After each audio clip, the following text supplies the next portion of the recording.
गिरफ्तार 5 आतंकियों पर दिल्ली पुलिस का बड़ा खुलासा हुआ है। गजवाई आईडी चला रहा था आतंकी दानिश, पाक हैंडलर जाकिर नाइक के भड़काऊ वीडियो भेजता था। दानिश बाकी आतंकियों को जाकिर के वीडियो भेजता था। वीडियो के जरिए युवाओं को बरगलाने की साजिश रची। साजिश रचने वाले आतंकी बार बार मिलते रहे हैं। तो देखिए, ये एक के बाद एक खुलासे हो रहे। पाक हैंडलर जाकिर नाइक के भड़काऊ वीडियो जो है ये भेजता था दानिश, बाकी आतंकियों को जाकिर के वो भड़काऊ वीडियोस भेजा करता था। एडिशनल सीपी स्पेशल सेल इस वक्त हमारे साथ मौजूद हैं। प्रमोद सर, 5 आतंकी आप लोगों ने गिरफ्तार किए हैं। किस तरीके से ये अपना नेटवर्क खड़ा कर रहे थे भारत के अंदर, क्योंकि 5 मल्टीपल लोकेशंस पे आप लोग कोऑर्डिनेशन के साथ रेड्स भी कंडक्ट किया आप लोगों ने? एक जॉइंट ऑपरेशन था सेंट्रल इंटेलिजेंस एजेंसी और स्टेट पुलिस फोर्सेस का, जिसमें Maharashtra police, Karnataka police, Jharkhand police, Madhya Pradesh police और तेलंगाना पुलिस, इनके साथ मिलकर दिल्ली स्पेशल सेल ने ऑपरेशन किया है। डीसीपी अमित कौशिक और एसीपी हृदय भूषण का ये ऑपरेशन था। और इसमें 11 लोग हमने डिटेन किए थे, जिसमें 5 लोगों की हमने गिरफ्तारी की है। सेंट्रल डायरेक्टर इसमें अशरार दानिश है, जो कि झारखंड रांची का रहने वाला है। इसके पास से काफ़ी मात्रा में केमिकल्स, बॉल बेयरिंग्स और काफ़ी सारा इस तरह के आर्टिकल्स जो कि आईडी बनाने के काम में आते हैं, वो इसके पास से मिले हैं। इस ग्रुप के पास से वेपन्स भी मिले हैं।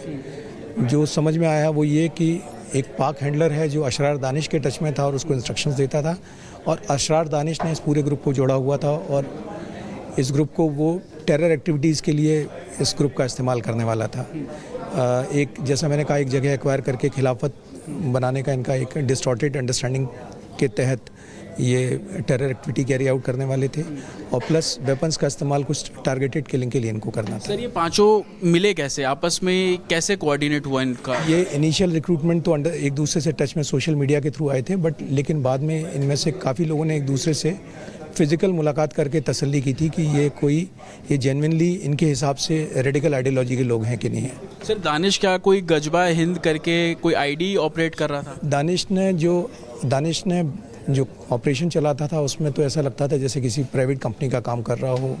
ग्रुप का नाम एंट्रेंस और अपना कोड जो है सीईओ ऑफ द कंपनी या प्रोफेसर रखता था, लेकिन जो इसकी अपना इनर ग्रुप था उसमें इसका आईडी जो है गजवा लीडर थी। उसके ज़रिए ये लोगों को कनेक्ट करता था। क्या कुछ ऐसा लिटरेचर ये लोग शेयर करते थे ताकि रेडिकलाइज करें, क्योंकि एज 5 की बहुत कम है? जी बिल्कुल, ये 20 से 25 के यंगस्टर्स हैं और डेफिनेटली इन्होंने आपस में लिटरेचर्स भी शेयर किए हैं। काफ़ी सारे जाकिर नाइक वगैरह का लिटरेचर है, इस तरह के लिटरेचर्स इनके पास से मिले। सर, खिलाफत को लेकर क्या कोई ज़मीन उन्होंने आइडेंटिफाई की थी जहाँ पर ये हेडक्वार्टर शुरू करने वाले थे और वहीं से तमाम ऑपरेशंस ये लोग करते? ये they were in the process of doing that. अभी तक नहीं की थी, but they were in the process of doing that. और अभी बहुत सारी चीज़ें इन्वेस्टिगेशन के अंदर हैं, तो अभी अप्रोप्रिएट स्टेज नहीं है शेयर करने की। पाकिस्तान का हैंडलर कौन है सर? क्या फंडिंग भी पाकिस्तान से हुई? जो हैंडलर है उसके बारे में अभी इन्वेस्टिगेशन चल रही है, और फंडिंग में भी इनकी कल ही गिरफ्तारी हुई है, तो इन सब पे इन्वेस्टिगेशन चल रही है। एनजीओ की आड़ में इस तरीके का एक मूवमेंट चलाने की कोशिश थी? कुछ इस तरह के अभी तक जो प्राइमरी लक्षण आ रहे हैं, कुछ इस तरह की बातें आ रही हैं। आखिरी सवाल सर, आईसिस लिंक स्टैब्लिश हो रहा है क्योंकि खिलाफत, शरिया कानून, एक ज़मीन एक्वायर करना और उसके बाद देखिए पैटर्न हुई है। पैटर्न भले ही हो, पर उसका लिंक मैं नहीं मानता कि उसका लिंक है। और ग्राउंड जीरो से इस वक्त जतिन और विवेक हमारे साथ जुड़े हुए हैं। पहले जतिन का रुख कर लेते हैं। जतिन, 5 लोगों की गिरफ्तारी हुई है, लेकिन तैयारी अभी और है। कितना बड़ा नेक्सस है, पूरी तस्वीर साफ हो सके आने वाले समय में? बिल्कुल, देखिए 3 बड़ी बातें इसमें निकलकर सामने आई। एक कि आईडी का इस्तेमाल सीरियल ब्लास्ट के तौर पर किया जाना था। दूसरा, टारगेट किलिंग इनकी मंशा थी। इनमें से जो 5 गिरफ्तार किए गए, 2 के पास वेपन रिकवर्ड किए गए हैं। तीसरा ये कि प्रोफेसर के तर्ज पर दानिश इस पूरे गैंग को ऑपरेट कर रहा था। पाकिस्तान में बैठा जो हैंडलर है वो डायरेक्ट दानिश के संपर्क में था। दानिश को वो जाकिर नाइक के लिटरेचर भेजता था। वो लिटरेचर वो अपने जो गजबा हिंद नाम का ग्रुप बनाया हुआ था वहां पर पोस्ट करता था, और बाकी के जो संदिग्ध हैं उस जाकिर नाइक के लिटरेचर को पढ़ने के बाद रेडिकलाइज होते थे और शरिया कानून की बहुत ज्यादा खिलाफत एक तरीके से ये लोग करते थे। जिस तरीके की जमीन को इन लोगों को एक्वायर करना था, वहां पर हेडक्वार्टर स्टैब्लिश करना था और वहां से पूरे भारत में आईसिस की आइडियोलॉजी को फैलाना इनका सबसे बड़ा मकसद था। लेकिन पाकिस्तान में बैठा हैंडलर किस तरीके से दानिश के जरिए देश के दूसरे राज्य, चाहे वो दिल्ली हो, मुंबई हो, झारखंड हो, मध्य प्रदेश हो, हैदराबाद हो, इन सभी जगह पर जो अपना नेक्सस है वो बढ़ाने की कोशिश थी। और यही कारण है कि 11 लोगों को स्पेशल सेल ने हिरासत में लिया, जिनमें से 5 के खिलाफ सबूत जब स्टैब्लिश हुए तो उनकी गिरफ्तारी की गई है। 6 संदिग्ध अभी भी स्पेशल सेल की कस्टडी में है, जिनसे लगातार पूछताछ कर रही है।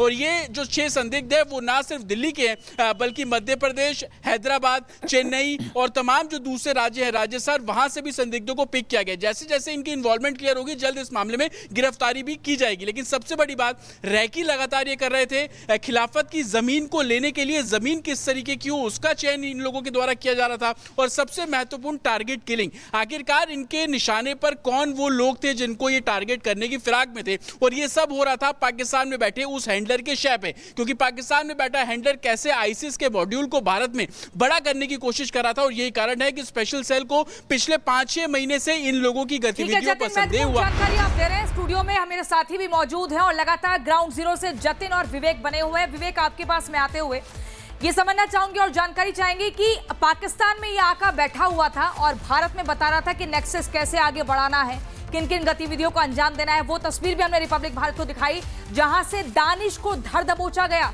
जिस घर में वो पूरा गोला बारूद बना रहा था। इसको लेकर और क्या कुछ जानकारी? बिल्कुल, ये जानकारियां काफ़ी अहम हैं और जो बात निकलकर सामने आई है, जिसमें स्पेशल सेल ने अपनी प्रेस कॉन्फ्रेंस में बताया है, उसमें सबसे बड़ी बात ये कि ये पूरा ग्रुप सोशल मीडिया को करता था मेजर, देखता था कि कौन उनके हिसाब से, मतलब कि कौन राष्ट्र विरोधी पोस्ट डाल रहा है, कौन उनकी विचारधारा से मिलता हुआ पोस्ट डाल रहा है, कौन उनकी विचारधारा से जुड़ी हुई बातें कर रहा है, तब उसको टारगेट किया जाता था। उससे बातचीत की जाती थी सोशल मीडिया पर, उसके पोस्ट लाइक और शेयर किए जाते थे। फिर उनसे बातचीत करके जब ये पूरी टीम उसके साथ जो गजवाए हिंद का सपना देखती थी और वो जब अपने आप को कंफर्टेबल महसूस कर लेती थी, उसके बाद अब ये उससे कनेक्ट करने की कोशिश करते थे। पहले कनेक्ट करते थे, फिर जगह चुनी जाती थी, वहां दोनों की जो बातचीत है वो होती थी। तो ऐसे ये पूरा का पूरा मॉड्यूल जो है वो काम कर रहा था। अब सुनिए बातचीत क्या होती थी और किस तरह के लोगों को टारगेट किया जाता था, कैसे जैसे इनका एक बहुत बड़ा मकसद था, बहुत बड़ा प्लान था, उसके अनुसार इन लोगों ने अलग अलग तरह के लोगों को चुना था। पिछली बार जब मैं लाइव जुड़ा था, जब प्रेस कॉन्फ्रेंस चल रही थी, उस समय भी मैंने ये जानकारी दी थी और ये दोबारा मैं आपको जानकारी दे रहा हूं कि इसमें अलग अलग लोगों को जोड़ा गया था। वो अलग अलग श्रेणी के लोग थे, अलग जो उनकी जो पृष्ठभूमि थी वो काफी डिफरेंट थी। कैसे, वो मैं अब आपको बताता हूं। एक जो इसमें पकड़ा गया है उसका नाम बताया जा रहा है अबू बकर, वो 5वीं तक पढ़ा है। एक जो पकड़ा गया है वो पढ़ा है 10th क्लास तक, और जो दानिश है उसने इंजीनियरिंग कर रखी है। इसका मतलब आप समझिए कि जिसका जैसे इस्तेमाल किया जाना है, जिसको जितनी जानकारी देनी है, जिसकी समझ जितनी है, उसके अनुसार ये पूरा का पूरा एक जो मॉड्यूल है वो तैयार किया गया था और वैसे ही ये काम कर रहे थे।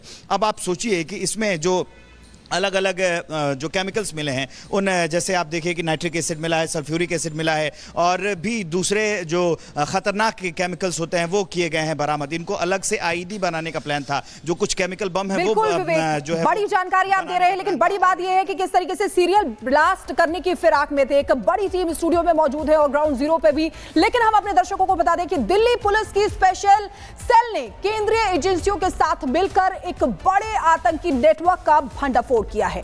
दिल्ली, मुंबई और झारखंड में की गई संयुक्त छापेमारी में अब तक 5 संदिग्ध आतंकी गिरफ्तार किए गए हैं। रिपोर्ट आपको दिखाते हैं।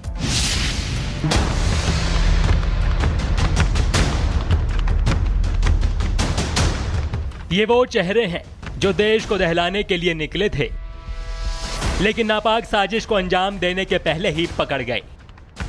देखिए कैसे दिल्ली पुलिस ने आतंकी के हाथों में पहले हथकड़ी पहनाई और फिर घसीटते हुए जेल की सलाखों के पीछे ले जा रही हैं।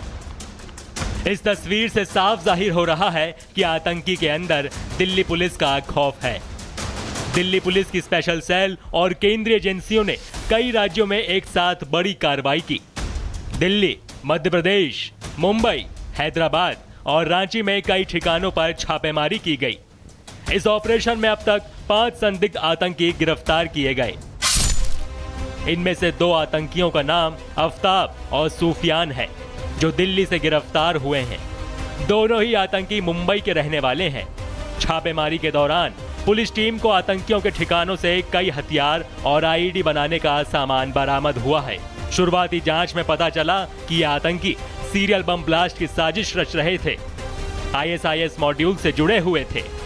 लोगों के रोल को अभी तक दिल्ली पुलिस की स्पेशल सेल स्टैब्लिश कर चुकी है। एक रांची का अशरफ दानिश, जिसके पास से आईडी जो बम बनाने की सामग्री है वो रिकवर की गई, रांची से इसकी गिरफ्तारी की गई है। 2 गिरफ्तारी दिल्ली से की गई, आफ्ताब और सूफियान की। इन दोनों के मुंबई से ठिकाने पर जब दिल्ली पुलिस की स्पेशल सेल ने रेड की तो वहां से भी आईडी बम बनाने की जो सामग्री है वो बरामद हुई। और तीनों को जब आप क्रॉस चेक करेंगे, तीनों की सामग्री को मिलाएंगे तो हूबहू एक जैसी। इन्वेस्टिगेशन में निकलकर सामने आया कि एक सिलसिलेवार बम धमाकों की ये लोग रच रहे थे। लेकिन बाकी के जो 2 लोग गिरफ्तार किए गए हैं, एक हैदराबाद से और एक मध्य प्रदेश से। बीते दिनों झारखंड की राजधानी रांची से तीसरे आतंकी असहर दानिश को गिरफ्तार किया गया था। आतंकी दानिश के ठिकाने से भी विस्फोट के केमिकल और आईडी बनाने का सामान मिला। 11 लोग हमने डिटेन किए थे, जिसमें 5 लोगों की हमने गिरफ्तारी की है। सेंट्रल डायरेक्टर इसमें अशरार दानिश है, जो कि झारखंड रांची का रहने वाला है। इसके पास से काफ़ी मात्रा में केमिकल्स, बॉल बेयरिंग्स और काफ़ी सारा इस तरह के आर्टिकल्स जो कि आईडी बनाने के काम में आते हैं वो इसके पास से मिले हैं। इस ग्रुप के पास से वेपन्स भी मिले हैं। जो समझ में आया वो ये कि एक पाक हैंडलर है जो अशरार दानिश के टच में था और उसको इंस्ट्रक्शंस देता था, और अशरार दानिश ने इस पूरे ग्रुप को जोड़ा हुआ था और इस ग्रुप को वो टेरर एक्टिविटीज़ के लिए इस ग्रुप का इस्तेमाल करने वाला था। एक जैसा मैंने कहा, एक जगह एक्वायर करके खिलाफत बनाने का इनका एक डिस्टॉर्टेड अंडरस्टैंडिंग के तहत ये टेरर एक्टिविटी कैरी आउट करने वाले थे, और प्लस वेपन्स का इस्तेमाल कुछ टारगेटेड किलिंग के लिए इनको करना था। माना जा रहा है कि ये मॉड्यूल देश में बड़े आतंकी हमले की साजिश रच रहा था। 5 आतंकियों के अलावा 3 और संदिग्ध को हिरासत में लिया गया है। दिल्ली से 2, एमपी से 1, रांची और हैदराबाद से भी एक आतंकी गिरफ्तार हुआ है। दिल्ली पुलिस की स्पेशल सेल और केंद्रीय एजेंसी इस नेटवर्क की गतिविधियों को लेकर लंबे समय से निगरानी कर रही थी। इंटेलिजेंस इनपुट मिलने के बाद 5 राज्यों में एक्शन प्लान तैयार कर आतंकियों के खिलाफ ऑपरेशन को अंजाम दिया गया।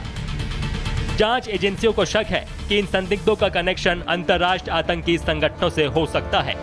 फिलहाल पुलिस इनके नेटवर्क, फंडिंग और अन्य साथियों की तलाश कर रही है। दिल्ली, मुंबई और रांची जैसे बड़े शहरों में आतंकी हमले की साजिश का खुलासा सुरक्षा एजेंसियों की सतर्कता का नतीजा है। अब पूछताछ के जरिए पूरे नेटवर्क की परतें खोली जा रही हैं। दिल्ली पुलिस की इस कार्रवाई ने एक बार फिर साबित कर दिया है कि देश की सुरक्षा एजेंसियां आतंकियों की हर साजिश को नाकाम करने के लिए लगातार अलर्ट मोड पर हैं। हालांकि जांच अभी शुरुआती दौर में है और आने वाले दिनों में इस नेटवर्क से जुड़े और खुलासे हो सकते हैं। Bureau report, Republic Bharat.